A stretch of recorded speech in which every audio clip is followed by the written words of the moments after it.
Tonight, several developing stories as we come on the air. A flash flood emergency right now in Virginia. More than 90 million Americans could be impacted by winter weather. Breaking news, what we just learned about the talks between the U.S. and Russia to end the war in Ukraine. And thousands of IRS workers could be laid off in the middle of tax season. First, a stormy night ahead for much of the country. Severe storms, possibly tornadoes in the south. Life-threatening floods in Virginia, Kentucky, and Tennessee. Rain, snow, and ice in the northeast, and mudslides in the west. Our weather team's tracking it all. The news just coming in, talks between the U.S. and Russian officials to end the war in Ukraine are set to begin in Saudi Arabia. The IRS in the crosshairs. Up to 15,000 IRS workers could soon be out of work, just as the agency gears up for tax season. Confusion at multiple government agencies already dealing with mass cutbacks under Elon Musk and the Department of Government Efficiency. Scientists and doctors fearing they won't be able to respond to a health crisis. Emotional reunions in the Middle East. Hamas releases 3 more hostages, including an American. Hundreds of Palestinian prisoners also released. The larger question, will the fragile ceasefire deal hold? Also tonight, Pope Francis said to be showing some improvement, but spending a second night in the hospital with bronchitis. The Vatican canceling several appearances. The suspect accused of murdering a top insurance executive makes his first public statement, thanking supporters who've donated hundreds of thousands of dollars to his legal defense. Panic inside a highway tunnel. Drivers running to safety after a deadly crash and fire deep inside a mountain. An investigation now underway. Egg prices skyrocketing nationwide because of the bird flu. Restaurants and supermarkets taking drastic action. Plus, what some people are now using as egg substitutes. And America Strong. He's a pet's best friend. At 96 years old, he still delivers the goods. From ABC News World Headquarters in New York, this is World News Tonight. Good evening. Thanks so much for joining us on this Saturday. I'm Rachel Scott in for Whit Johnson. As we come on the air tonight, a major storm bringing winter weather. More than 90 million people bracing for snow, ice, heavy rain, and tornadoes. Dangerous flooding across parts of Virginia. The governor deploying the National Guard. Wise County declared a state of emergency. Flash flood warnings are now in effect for several counties in Kentucky. The National Weather Service issuing a warning for catastrophic flooding in some areas. Mudslides causing evacuations and the closure of a major interstate. And in Mississippi, they are bracing for another round of tornadoes after a twister battered Wayne County earlier this week, leaving a trail of destruction. And high wind alerts are now in effect for more than 86 million people across 22 states from Sunday into Monday. We do have team coverage tonight, but we start with ABC's Faith Abube leading us off from Jackson, Mississippi. Tonight, the snow, rain, and tornado threat across the country. 90 million people now bracing for extreme weather. We have flash flood warnings widespread. Virginia's governor deploying the National Guard tonight as the state is also impacted. Some roads there becoming impassable. Wise County declaring a state of emergency due to ongoing flash flooding. Parts of Buchanan County there underwater. This building almost completely submerged. In the South, Tennessee and Kentucky are at high risk for excessive rainfall, a rare warning by the National Weather Service. Kentucky's governor saying there have been landslides and evacuations in his state. This house in Knox County, Kentucky, surrounded by rushing floodwaters. Tennessee also under flash flood warnings, heavy rain causing the stream to surge over its banks, spilling onto roads. Tonight, there's also a threat of tornadoes for Mississippi, the region just recovering after a damaging EF1 tornado tore through Wayne County this week. The Daytona 500 is also starting their race an hour early tomorrow, anticipating impacts from severe weather. In the Northeast, authorities are preparing for what they expect to be significant snowfall. Snow causing treacherous road conditions in Fulton County, Pennsylvania, causing accidents on the road. Back in the West, parts of California digging out of the muddy mess, some of the areas hit by the devastating Eaton and Palisades fire. Here we get fire, and also we get this biblical 40 days a night flood, and it just inundated any kind of system. And Rachel, there's an enhanced risk for tornadoes hanging over this area into the late night hours. It could be another sleepless night. We're expecting severe thunderstorms and damaging winds gusting up to 70 miles per hour. Rachel. Faith, you said it, a sleepless night for those in the South. All right, Faith, thank you. Let's get right to ABC meteorologist Samara Theodore. Samara, time this one out for us. Well, Rachel, we're anticipating this tornado watch in the south to stick around until at least 10 p.m. tonight Central Time. Robust storms already sweeping across northern Louisiana, parts of Arkansas, and even eastern Tennessee. We'll be seeing heavy rain from the same system.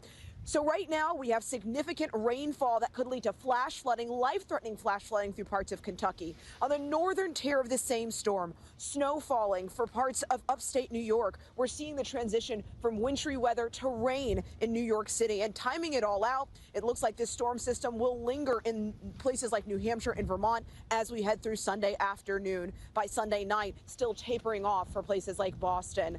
High wind alerts are also in place lining the East Coast. Rachel?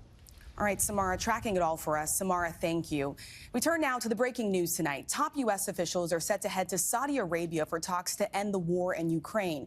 Sources telling ABC News that Secretary of State Marco Rubio and others are expected to meet with top Russian officials. It's unclear if Ukraine will join them.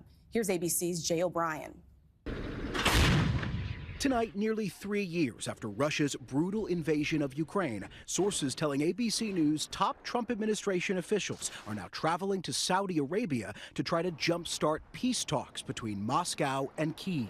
The trip expected this week. Sources telling ABC News Secretary of State Marco Rubio, National Security Advisor Mike Waltz, and Middle East Special Envoy Steve Witkoff are expected to meet with Russian officials. Ukrainian negotiators not expected to participate at this point. President Volodymyr Zelensky saying today, maybe there is something at the table, but not on our table. So I didn't see any invitations. Just days ago, President Trump speaking by phone with Zelensky after a 90-minute phone call with Russian President Vladimir Putin. We had a great call, and it lasted for a long time. I think President Putin wants peace, and President Zelensky wants peace, and I want peace. Trump, who long promised to end the war, also asked if he views Ukraine as an equal in these talks. Do you view Ukraine as an equal member of this peace process? It's an interesting question. I think they have to make peace. Their people are being killed. Rachel, the Trump administration reiterating that all options are on the negotiating table, including Ukraine's longtime goal of joining NATO. President Zelensky posting today that he's had good conversations with President Trump and other U.S. officials and that, quote, real peace is possible. Rachel. So talks continuing with both sides tonight. All right, Jay O'Brien reporting at the White House. Jay, thank you. We turn now to the latest moves to shrink the size of the federal government. Tens of thousands of federal employees suddenly fired from their jobs. And word tonight that the IRS will lay off thousands of probationary workers in the middle of tax season. Here's ABC senior White House correspondent Selena Wang. Tonight, 15,000 IRS workers facing potential termination in the middle of tax season. Sources telling ABC News that cuts could come as early as next week. The potential impact is unclear. Sources say the employees do not work directly on processing tax filings, but so much of the agency's work is connected to that central mission.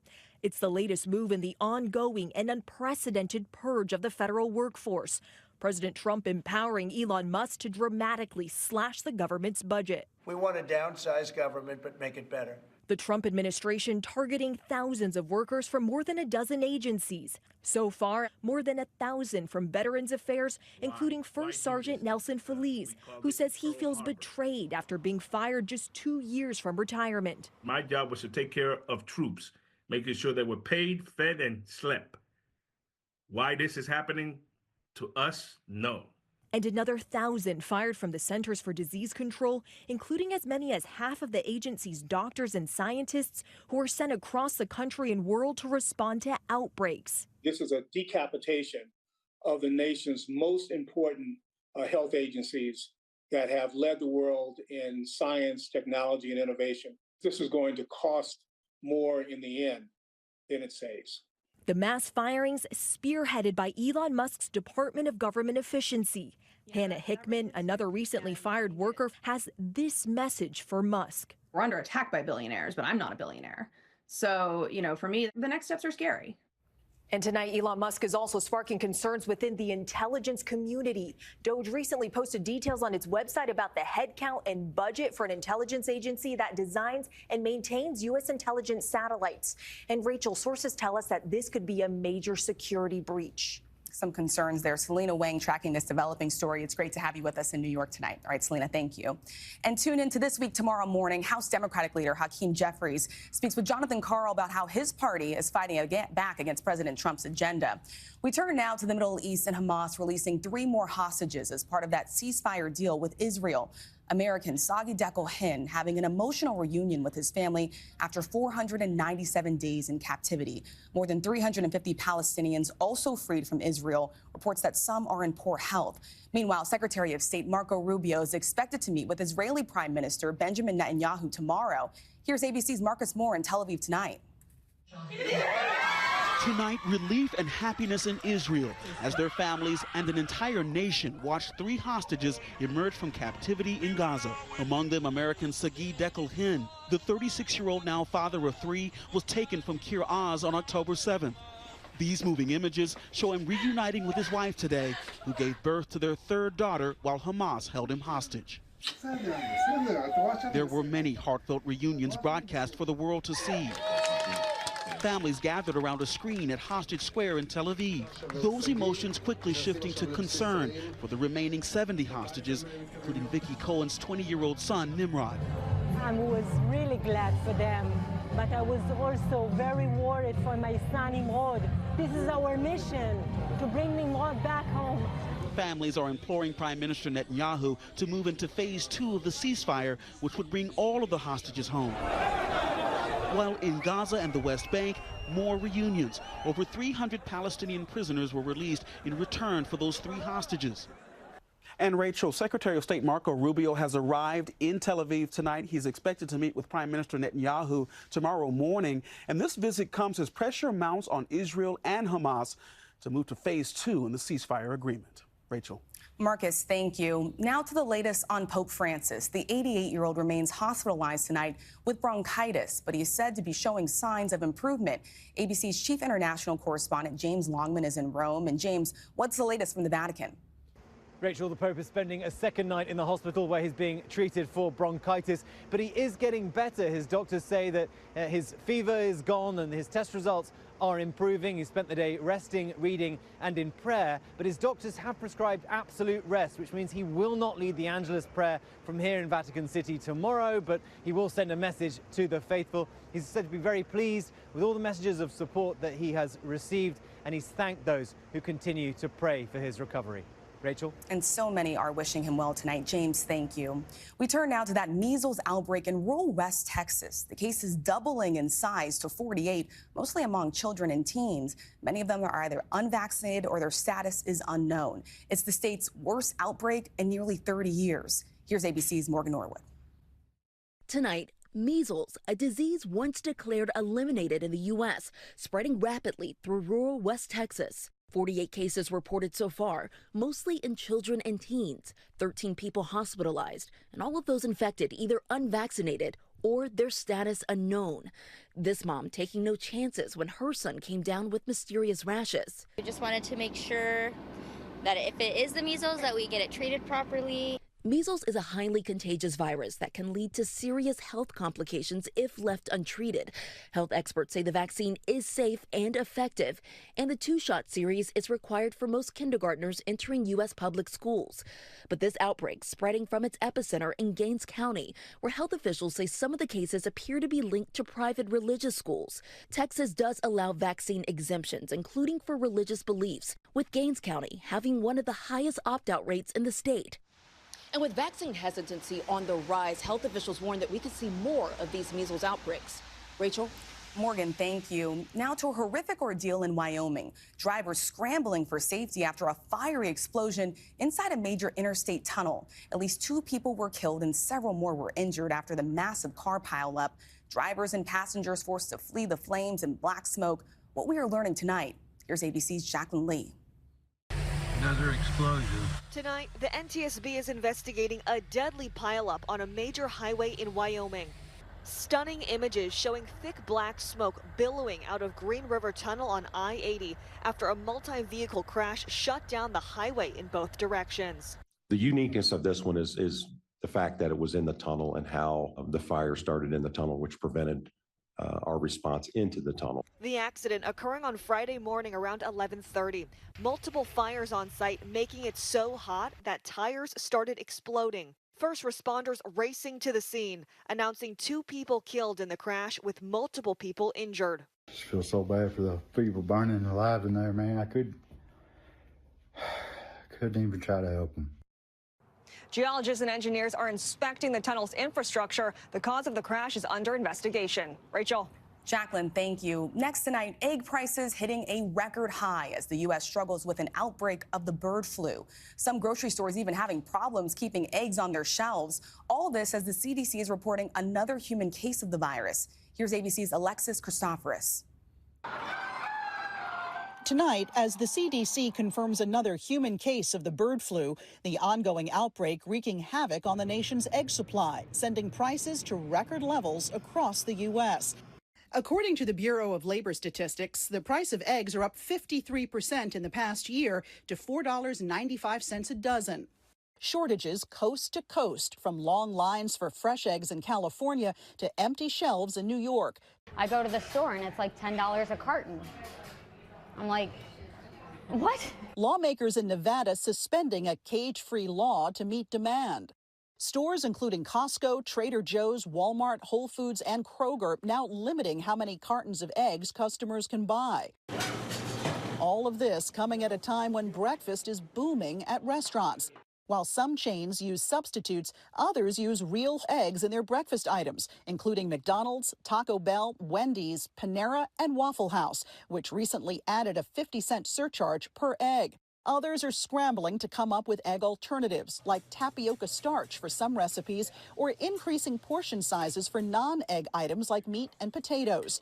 Some restaurants and consumers flocking to plant-based substitutes like Just Egg, where January sales jumped 5 times from a year ago. The company telling ABC News it's now ramping up production of its vegan-based eggs to meet growing demand. Officials say don't expect relief down the egg aisle anytime soon. With Easter just weeks away, demand is expected to rise, and the Department of Agriculture predicts prices will go up another 20% this year. Rachel? So prices and demand soaring. All right, Alexis, thank you. And there's still so much more ahead on World News Tonight this Saturday. Lawyers for Jay-Z and P. Diddy speak out after an accuser drops her lawsuit against the hip-hop stars. And the suspect in the murder of a top insurance executive has a message for his supporters. Next tonight, the woman who claims she was raped by Jay-Z and Sean Diddy Combs when she was 13 has now dropped her lawsuit against the hip-hop artist. Jay-Z denied the claim. His lawyers said there were glaring inconsistencies in the woman's story. Lawyers for Combs say the lawsuit was built on falsehoods. He remains in a New York jail awaiting trial on racketeering and sex trafficking charges. When we come back, the suspect accused of murdering a top insurance executive is now speaking out. The man accused of murdering a top insurance executive has issued his first statement from behind bars. Luigi Mangione says he's grateful for the support he has received. Mangione is charged in the shooting death of United Healthcare CEO Brian Thompson in New York last November. And when we come back, America's strong. At 96, he's still making special deliveries. Finally tonight, meet the man still spreading kindness at 96. Bill Talon has a special way he starts each day, rolling out his bike, filling his basket with goodies, and then heading out on his route. Okay. That's Bill at 96 years old on wheels, stopping to pass out treats to all the pets in his community in Mesa, Arizona. 3 cats and 30 dogs. Nothing is more important to him than seeing Bill. Every day, rain or shine, for the last 23 years. The dogs all know him, love him, just love him. I have several dogs and cats at home, and so I started giving them treats, and I've been doing so ever since. He knows most of the pets by name. Your next customer is waiting for you. And he's always right on time. He does this in all kinds of weather. It can be chilly, it can be rainy, and Bill is out delivering the treats to the pups. If they're not there, he leaves a little something anyway. He's an inspiration to us because he's 96 and he's active. He's on the bike. And he has no plans of slowing down. Thanks so much for watching. I'm Rachel Scott. Good night.